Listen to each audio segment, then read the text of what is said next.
சத்தீஸ்கர் பிலாயின்னு சொல்லப்படுற ஒரு பகுதியில இருக்கிற அடுக்குமாடி குடியிருப்புல இருந்து பூட்டப்பட்டு இருக்கிற வீட்டுக்குள்ள இருந்து துர்நாற்றம் வீசறதா அக்கம் பக்கத்துல இருக்கிறவங்க உணர ஆரம்பிச்சிருக்காங்க. இதனால சந்தேகம் அடைஞ்ச அவங்க உடனடியா அந்த பகுதியில இருக்கிற காவல் நிலையத்துல புகாரையும் கொடுத்திருக்காங்க. அந்த பகுதி மக்கள் கொடுத்த புகாரின் அடிப்படையில அந்த பகுதிக்கு வந்த போலீஸ் துர்நாற்றம் வீசுற அந்த பகுதிக்கு வந்து பாக்குறாங்க. அந்த சமயம் அந்த அபார்ட்மெண்ட்ல இருக்கிற குறிப்பிட்ட ஒரு வீட்ல இருந்து மட்டும்தான் இந்த துர்நாற்றம் வீசுறத போலீஸ் உணர்றாங்க. ஆனா அந்த வீட்டுடைய வெளிப்புற கதவு பூட்டப்பட்டு இருக்கிறதால போலீஸ்க்கு சந்தேகம் ஏற்படுது. அதன் பிறகு அந்த வீட்டுடைய கதவை உடைச்சு உள்ள நுழைஞ்சு பார்க்கும் போதுதான் அந்த வீட்டுல 56 வயதான ஒரு மூதாட்டி சடலமா கிடக்கிறத பார்த்து போலீஸ் அதிர்ச்சி அடைறாங்க. அதோட அந்த அபார்ட்மெண்ட் வாசிகளும் அந்த மூதாட்டிக்கு என்ன நடந்ததுன்னு தெரியாம ஒரு குழப்பமான சூழலே அங்க நிலவ ஆரம்பிச்சது. இறந்து போன மூதாட்டி யாரு, அவங்களுக்கு என்ன நடந்திருக்குன்றத பத்தி இன்னைக்கு கொஞ்சம் டீடைலா பாத்துடலாம். Welcome to TFT crime. நான் உங்கள் பிரியா. நம்ம சேனலுக்கு புதுசா பார்க்க வர வியூவர்ஸ் சப்ஸ்கிரைப் பண்ணிட்டு லைக் ஒன்னு கொடுத்துருங்க. நீங்க கொடுக்குற ஒவ்வொரு லைக்குமே அடுத்தடுத்து நான் வீடியோ போறதுக்கான புது உத்வேகமா இருக்கும். இப்ப நம்ம வீடியோக்குள்ள போயிடலாம். சத்தீஸ்கர்ல இருக்கிற பலாயின்னு சொல்லப்படுற பகுதியில பாபா அபார்ட்மெண்ட்ல ஒரு குடியிருப்புல வாழ்ந்துட்டு வரவங்க தான் 56 வயதான அதிந்தரின்னு சொல்லப்படுற மூதாட்டி. இவங்களுடைய கணவர் கடந்த சில ஆண்டுகளுக்கு முன்னதா உடல்நல குறைவால இறந்து போயிருக்காரு. இந்த மூதாட்டிக்கு ஒரு மகனும் ஒரு மகளும் இருந்து வராங்க. மகனை திருமணம் செய்து வைத்ததுக்கு பிறகு மகளையும் திருமணம் செய்து கொடுத்திருக்காங்க. மகளை திருமணம் செய்து கொடுத்த சில ஆண்டுகள்லயே அந்த தம்பதிகளுக்கு 2 பெண் குழந்தைகள் பிறந்திருக்கு. மகளை திருமணம் செய்து முடிச்சதுக்கு பிறகு மூதாட்டி அவங்களுடைய மகன் கூட தான் வாழ்ந்துட்டு வந்திருக்காங்க.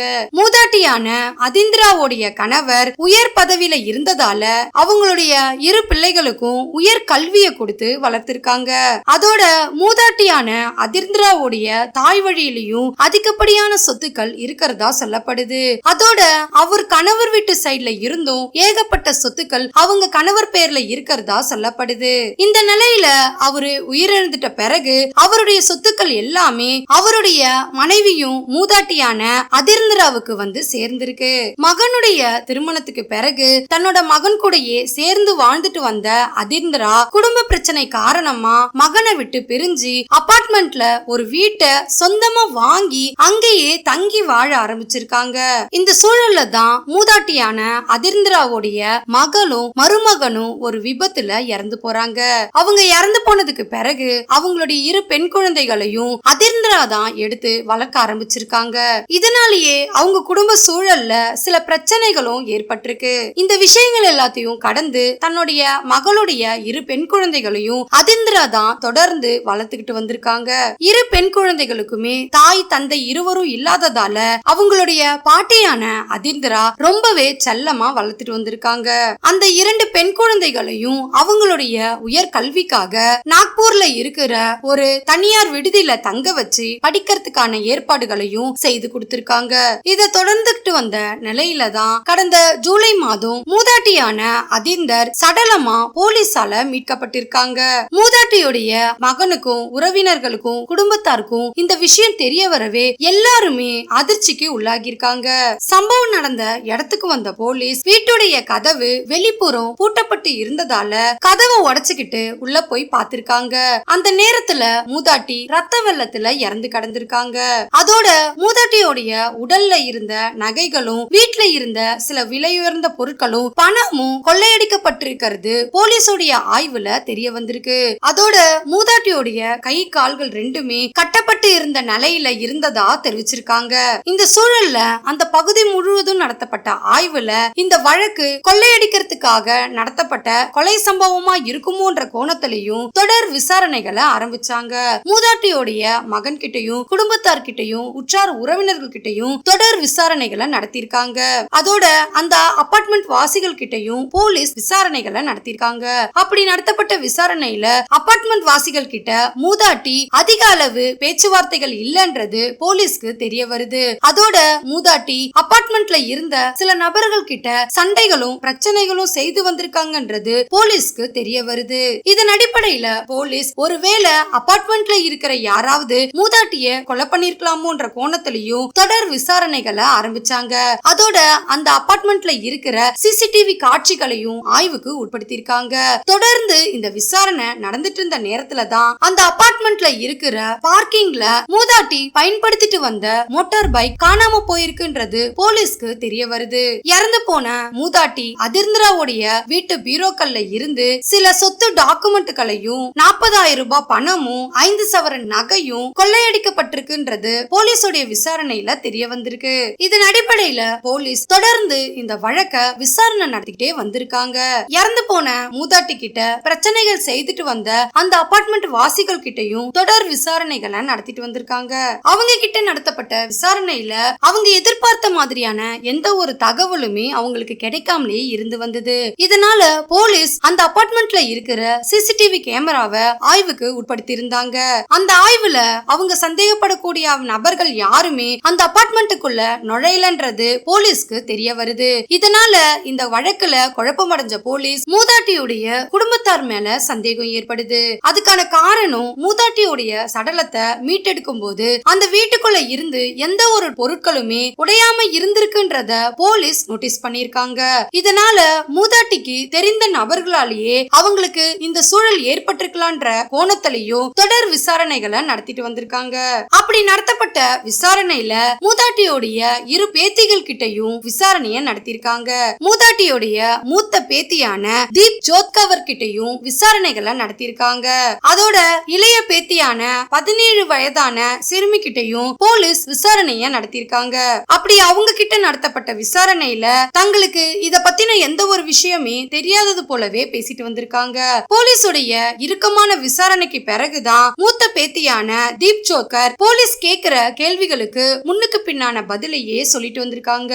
இதனால சந்தேகம் அடைஞ்ச போலீஸ் இவங்களை பத்தின ரகசிய விசாரணைய நடத்த ஆரம்பிச்சிருக்காங்க.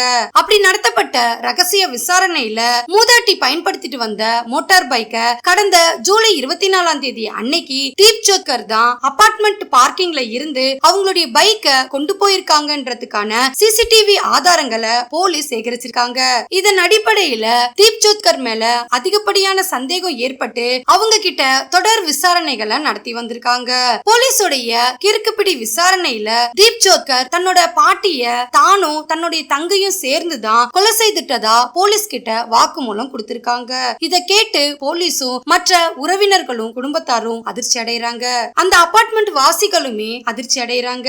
ஏன்னா இரண்டுமே சிறு வயது பிள்ளைகள்ன்றதால இவங்களால எப்படி கொலை செய்ய முடியும்ன்ற கேள்வி எல்லாருடைய மனசுலயும் தோண ஆரம்பிச்சது. அதுக்கான காரணம் என்னவா இருக்கும்ன்ற கேள்வியும் எல்லாருடைய மனசுலயும் எழ ஆரம்பிச்சது. இந்த விடைக்கான கேள்விய போலீஸ் இரு பெண் பிள்ளைகள் கிட்டையும் விசாரிக்க ஆரம்பிச்சாங்க.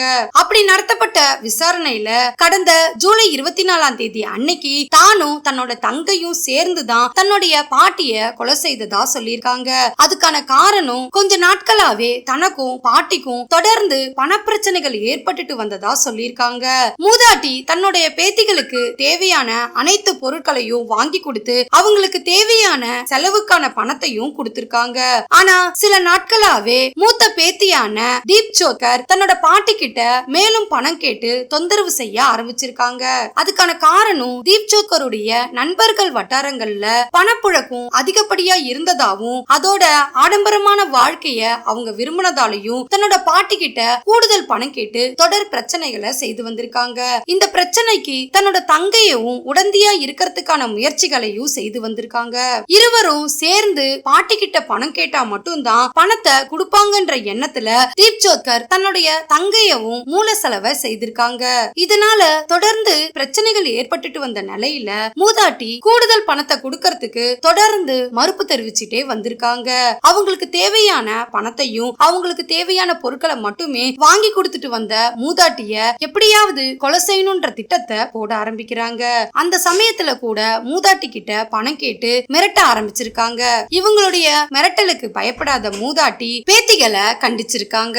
இதனால கோவம் அடைஞ்ச தீப் ஜோத்கர் பாட்டிய கொலை செய்துட்டா எப்படியாவது அங்க இருக்கிற பணமும் சொத்துக்களும் தங்களுக்கு வந்து சேர்ந்துரும்ன்ற எண்ணத்துல மூதாட்டிய எப்படியாவது கொலை செய்யணும்னு நினைக்கிறாங்க. அந்த சமயம் இவங்களுடைய மிரட்டல்களால மன உளைச்சலுக்கு ஆளான மூதாட்டி இந்த விஷயத்தை பத்தி தன்னோட மருமகள் கிட்ட சொல்லி ரொம்பவே மனவேதனை அடைஞ்சிருக்காங்க. இந்த விஷயம் நடந்து சில நாட்கள்லயே மூதாட்டி சடலமா மீட்டெடுத்திருக்காங்க. இதனாலேயே மூதாட்டியுடைய பேத்திகள் மேல சந்தேகம் ஏற்பட்டதுக்கான இதுவும் ஒரு காரணம் காரணமா இருந்து வந்தது. சம்பவம் நடந்த அன்னைக்கு கடந்த ஜூலை 24ஆம் தேதி அன்னைக்கு நாக்பூர்ல இருந்து தீப்சோத்கரும் அவங்களுடைய சகோதரியும் ஒரு தனியார் ஆட்டோவை பிடிச்சி சத்தீஸ்கருக்கு வந்திருக்காங்க. அப்படி வந்தவங்க மூதாட்டியோடைய அபார்ட்மெண்ட்டுக்குள்ள நுழைஞ்சிருக்காங்க. மூதாட்டி தங்கி இருந்த வீட்டுடைய கதவை தட்டி இருக்காங்க. அப்படி தட்டினதும் வீட்டுக்குள்ள இருந்த மூதாட்டி கதவை திறந்து பார்த்திருக்காங்க. அப்படி பார்க்கும்போது தன்னுடைய இரு பேத்திகள் வந்ததை பார்த்து சந்தோஷமான அவங்க போன் கூட செய்யாம திடீர்னு வந்ததுக்கான காரணம் என்னன்னு கேட்டுக்கிட்டே வீட்டுக்குள்ள நுழைஞ்சிருக்காங்க. அந்த சமயம் இளைய சகோதரி வீட்டுடைய முன்வாசல் கதவை உள்பக்கமா தாழ்பால் போட்டிருக்காங்க. இத சற்றும் எதிர்பார்க்காத மூதாட்டி இரு பேத்திகள் கிட்டையும் வாக்குவாதத்துல ஈடுபட்டிருக்காங்க. வீட்டுடைய கதவை திறக்கும்படி சொல்லி பிரச்சனைகளை செய்திருக்காங்க. அந்த சமயம் இரு பேத்திகளுமே தங்களுக்கு தேவையான பணத்தை கொடுத்தால் மட்டுமே வீட்டுடைய கதவு திறக்கப்படும் சொல்லி மிரட்ட ஆரம்பிச்சிருக்காங்க. பணம் கொடுக்க மறுப்பு தெரிவிச்சிட்டா இதே இடத்துல உங்களை கொலை செய்திருவன்னு சொல்லி பாட்டிய மிரட்டி இருக்காங்க. இந்த மிரட்டலுக்கு பயப்படாத மூதாட்டி தொடர்ந்து பேத்திகள் கிட்ட வாக்குவாதத்துல ஈடுபட்டிருக்காங்க. இதை தொடர்ந்து பிரச்சனைகள் பெரிதாகிறதுக்குள்ளவே மூதாட்டி சற்றும் எதிர்பார்க்காத வகையில அவங்களுடைய முகத்துல தீப்சோத்கர் ஒரு துப்பட்டாவளியே மூடி இருக்காங்க. அதோட அவங்களுடைய அலறல் சத்தம் வெளியே கேட்க கூடாதுன்றதுக்காக அவங்களுடைய வாயில துண்டை வச்சு அடைச்சிருக்காங்க. இவங்க பிடியில இருந்து எப்படியாவது தப்பிக்கணும்ன்ற போராட்டத்தை நடத்தும் போதுதான் அவங்களுடைய கை கால்களையும் அவங்களுடைய துப்பட்டாவாலேயே இறுக்கமா கட்டியிருக்காங்க. அப்படி கட்டி போட்டதுக்கு பிறகும் மூதாட்டி கிட்ட பணம் கேட்டு மிரட்டியிருக்காங்க. அந்த சமயத்திலையும் மூதாட்டி பணம் தரத்துக்கு மறுப்பு தெரிவிச்சதா சொல்லப்படுது. இத கேட்ட தீப்சோத்கர் ஆத்திரம் தாங்க முடியாம அவங்க கையில வச்சிட்டு இருந்த இரும்பு தண்ணீர் பாட்டிலாலேயே மூதாட்டியோடைய தலையில பலத்த தாக்குதலை நடத்திருக்காங்க. அந்த தாக்குதல்ல அதிகப்படியான ரத்தம் மூதாட்டியோட தலையில இருந்து வெளியாகி சம்பவ இடத்திலேயே பரிதாபமா உயிரிழந்திருக்காங்க. அவங்க இறந்து போனதுக்கு பிறகு அவங்க உடல்ல அணிஞ்சிட்டு இருந்த தங்க நகைகளையும் வீட்டுல இருந்த பணத்தையும் சில நகைகளையும் வீட்டு டாக்குமெண்ட்களை எடுத்துக்கிட்டு தன்னோட தங்கைய அழைச்சுக்கிட்டு மூதாட்டியோடைய ஸ்கூட்டரையும் பார்க்கிங்ல இருந்து எடுத்துக்கிட்டு அந்த இடத்தை விட்டே தப்பிச்சு ஓடி போறாங்க. அப்படி போனவங்க நாக்பூர்ல அவங்க தங்கி இருந்த விடுதிக்கே போயிடுறாங்க. மூதாட்டிய கொலை செய்த பிறகு இருவரும் வெளிப்புற கதவை பூட்டிட்டு தான் அங்க இருந்து கிளம்பி போயிருக்காங்க. இதனாலேயே மூதாட்டியோடைய கொலை சம்பவத்துல வீட்டுடைய கதவு உடைக்கப்படாம இருந்ததாலேயே மூதாட்டிக்கு தெரிந்த நபர்களாலேயே இந்த கொலை சம்பவம் நடந்திருக்கும்ன்ற முடிவுக்கு போலீஸ் வந்திருக்காங்க. மூதாட்டி வீட்டுல இருந்து அவங்க பயன்படுத்திட்டு வந்த பைக்க அங்க இருந்து கொண்டு வந்த தீப்சோத்கர் நாக்பூர் ரயில் நிலையத்திலேயே பார்க்கிங்ல விட்டுட்டு போனதா சொல்லப்படுது. நாக்பூர் ரயில் நிலையத்துல இருக்கிற சிசிடிவி கேமராக்களை ஆய்வு நடத்தினதுல தீப்சோத்கர் தான் அந்த பைக்க பார்க்கிங்ல விட்டுட்டு போனாங்கன்றதுக்கான ஆதாரத்தையும் போலீஸ் சேகரிச்சிருக்காங்க. தீப்சோத்கருடைய தங்கைக்கு 17 வயது ஆகிறதால அவங்கள சிறார் சிறையில அடைச்சிருக்காங்க. தீப்சோத்கரை போலீஸ் காவல்ல எடுத்து தொடர் விசாரணைகளை நடத்திட்டு வராங்க. இருவருமே சிறு வயதினர்ன்றதால இந்த கொலை சம்பவம் இவங்களே செய்திருக்காங்களா அல்லது வேற யாராவது தூண்டுதல் பேர்ல செய்திருக்காங்களான்ற கோணத்திலையும் தொடர் விசாரணைகளை நடத்திட்டு வராங்க. குற்றம் சாட்டப்பட்ட நபருக்கு எதிரான சாட்சியங்களையும் தடயங்களையும் தொடர்ந்து சேகரிச்சுட்டு வர போலீஸ் விசாரணைகளையும் நடத்திட்டு வராங்க. முழுமையான விசாரணைக்கு பிறகுதான் மற்ற தகவல்கள் வெளியாகும்னு தெரிவிச்சிருக்காங்க. இந்த வழக்க பத்தின உங்களுடைய கருத்தை மறக்காம கமெண்ட்ல சொல்லுங்க. லைக் பண்ணுங்க, ஷேர் பண்ணுங்க. மறுபடியும் வேற ஒரு கேஸோட